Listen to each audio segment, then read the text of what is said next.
நீங்கள் இப்போ பார்த்து கொண்டிருக்கிறது சாவச்சேரியிலிருந்து கீரதீவு சங்குப்புட்டி கீரதீவுக்கு செல்கிற பாதையில் இருக்கிற அருள்மிகு வேம்படி அம்மன் ஆலயத்தை தான் பார்த்துட்டுருக்குறீங்க. இது இப்போ கிட்டடியில் தான் இந்த கோயிலில் நான் நினைக்கிறேன் ஒரு வருஷத்துக்கு முன்னம் 4-5 சிலைகள் கொண்டு வந்து அந்த கடற்கரையில் ஒரு கல் மேடு மாதிரி குவிச்சிருந்தது. பிறகு பார்த்தா அதை எடுத்து ஒழுங்காக வச்சு அதில் அந்த அம்மனை ஒரு ஒழுங்கான ஒரு சின்ன கோவிலை கட்டி அதுக்குள்ளே வழிபாட்டுக்கு தகுந்த மாதிரி ஒரு பக்தி பூர்வமாக இருக்கக்கூடிய மாதிரி அதை உருவாக்கி இருக்கணும்.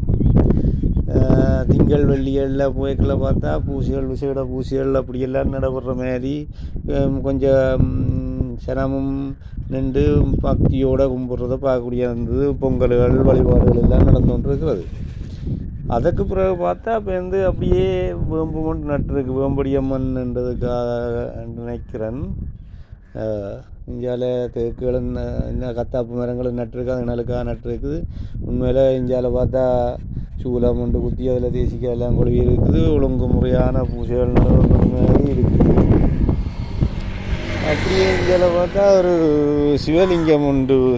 நான் நினைக்கிறேன் அந்த சிவன் கோயிலுக்கு நேராக இந்தியாவில் வருது என்னென்னு தெரியல. இதிலே ஒரு சிவலிங்கம் உண்டு, சின்ன சிவலிங்கம், அழகான சிவலிங்கம். பாருங்க எவ்வளவு பூச்சிகள் எல்லாம் பூசி பொட்டுகள் கட்டி அந்த பூஜை நடந்தக்கூடிய அறிகுறிகள் எல்லாம் தெரிகிற மாதிரியான ஒரு பக்தி பூர்வமாக நின்று கும்பிடக்கூடிய மாதிரி ஒரு சிவலிங்கம் அமைச்சிருக்கு. அதோட இங்கே பார்த்தா ஒரு நாகபூஷணி அம்மன் அதுக்கு ஒரு தனி கோயில், அங்கால சிவலிங்கத்துக்கு ஒரு தனி கோயில். இப்போ 3 கோவில் இதில் கட்டி இருக்குது ஒரு இடத்துல. அங்கால ராகு இதுன்ற இதுவும் இருக்குது. என்னென்னு சொன்னால் இது ஒரு வயல்வெளியோடையும் கடற்கரையோடையும் ஒரு சார்ந்த இடம்ன்றபடியாக இந்த நாகபூஷணி அம்மன்ற கோயில் இதில் இருக்கிறதும் எங்களுக்கு வழிபடுறதுக்கும் ஒரு பயம் இல்லாமல் தெம்போட வயல்வெளியை திரியேக்கியம் அம்மாளாச்சி என்னோட திரிய அளவுக்கு ஒரு பக்தி பூர்வமாக அமைச்சிருக்கணும். அதே நேரம் ஒரு அந்த பார்ப்பதைக்கும் அழகாக மற்றது அது ஒரு பக்தி பூர்வமாக கும்பிடக்கூடிய மாதிரி ஒரு அம்சம் எல்லாம் இருந்திருக்கு. ஆனால் அந்த அந்த உண்டியல் அப்படி ஒன்றும் இல்லை. ஆனால் பூஜை வழிபாடுகள் நடக்குது. நான் நினைக்கிறேன் அந்த ரோட்டு வேம அந்த கொஞ்சம் ஜனம் நெருக்கடி குறைஞ்ச ரோட்டு தானே. அதால் பெரிய அளவில் அந்த நின்று போகிற அளவுக்குரிய இப்போ டவுன் கிட்டபடியாக இந்தியாவில் அந்த இடையில இடத்தங்கள் மாதிரி நின்று போகிற அளவுக்கு அதுக்குரிய ஏற்பாடு இல்லை. மற்றபடி நல்ல அம்சமாக அழகாக கட்டி இருக்குது. இதில் பார்த்தால் அதில் ஒரு தொட்டியும் உண்டா வச்சிருக்கணும் போல இருக்குது. நினைக்கிறேன் மாடுகளுக்கு தண்ணி சின்ன தொட்டியாக இருக்குது. மாட்டுக்கு தண்ணி அதுகள் ஏதாவது விட்டு விடுவோம், தவிச்சு வர மாடுகள் குடிக்கட்டுமெண்டு அப்படி எண்ணமும் தெரியல. ஆனால் அதுக்குரிய வசதி தண்ணி வசதி வைக்க இங்கே இருக்காது நினைக்கிறேன். பக்கத்தில் கடல் தண்ணி தான் இருக்குது. நான் நினைக்கிறேன் பூசைக்கு அபிஷேகத்துக்குரிய தண்ணி கூட இங்கே வெளியிலேருந்து தான் கொண்டு வர வேண்டி இருக்கும்.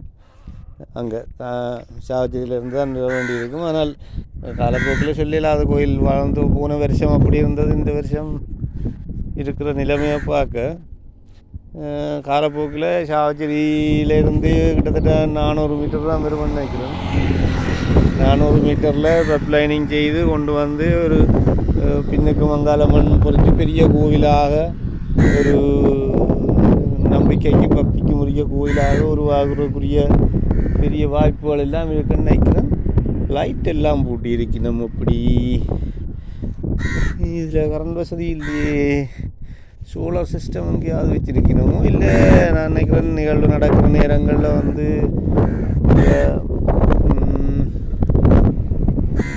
நிகழ்வு நடக்கிற நேரங்களில் ஜெனரேட்டர் அதுகளை போட்டு வேறுங்க லைட் ஒன்று ஊட்டி இருக்கணும். வயரிங்கும் செய்து கிடக்குது. இதே இதுக்குள்ளேயும் பல்புகள் எல்லாம் இருக்குது. ஆனால் இந்த இடத்துக்கு ஒரு மின்சார வசதியோட வெளிச்சமான இது வேண்டாம். இரவு பயணங்களுக்கு போகிறவைக்கெல்லாம் பெரிய ஒரு நம்பிக்கையும் துணையுமாக இருக்கக்கூடிய ஒரு இடமாக இருக்குது.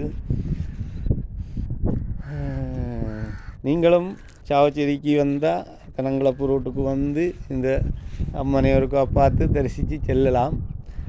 ஒரு ஒரு ஒரு ஒரு அது அந்த லைட்லேயே சோலார் இருக்குது போல இருக்குது. சூப்பராக இருக்கு. ஓமோம் எஸ் அந்த லைட்டு ஆட்டோமேட்டிக் சோலார்னு நான் நினைக்கிறேன். சென்சராக இருக்கும், இருளாக பத்திராக இருக்கும். ஒரு நாளைக்கு இரவு வந்து பார்த்தா தான் தெரியும் இது இரவும் 10 என்னண்டு. செட்டப் அப்படி நல்லா இருக்குது. மெனக்கட்டு யோசித்து சிந்தித்து ஒரு பக்தி பூர்வமாக செய்திருக்கணும். ஆனால் இதில் என்னென்னா இன்னும் கொஞ்சம் பின்னுக்கு கொஞ்சம் டிப்புறால் கல்விகளை குறைச்சி இந்த பிரதேசத்தை மக்கள் சுற்றி வந்து கும்பிடக்கூடிய மாதிரி ஒரு செட்டப்பு கொண்டு வந்தால் இன்னும் அழகாக இருக்கும். ஒரு பிரமிக்கத்தக்க மாதிரி நல்ல மாதிரி ஒரு ஒரு ஒரு கலை அம்சத்தோடு எல்லாம் உருவாக்கப்பட்டிருக்கிறத நீங்கள் பார்க்கலாம். பாருங்க இன்னும் அழகாக இருக்குண்டு.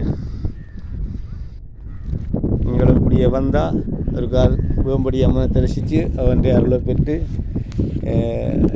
நீங்களும் உங்களோட குடும்பமும் சந்தோஷமாக வாழலாம். வரும்போது அம்மனை சந்தித்து கொள்ளுங்கள். நன்றி, வணக்கம்.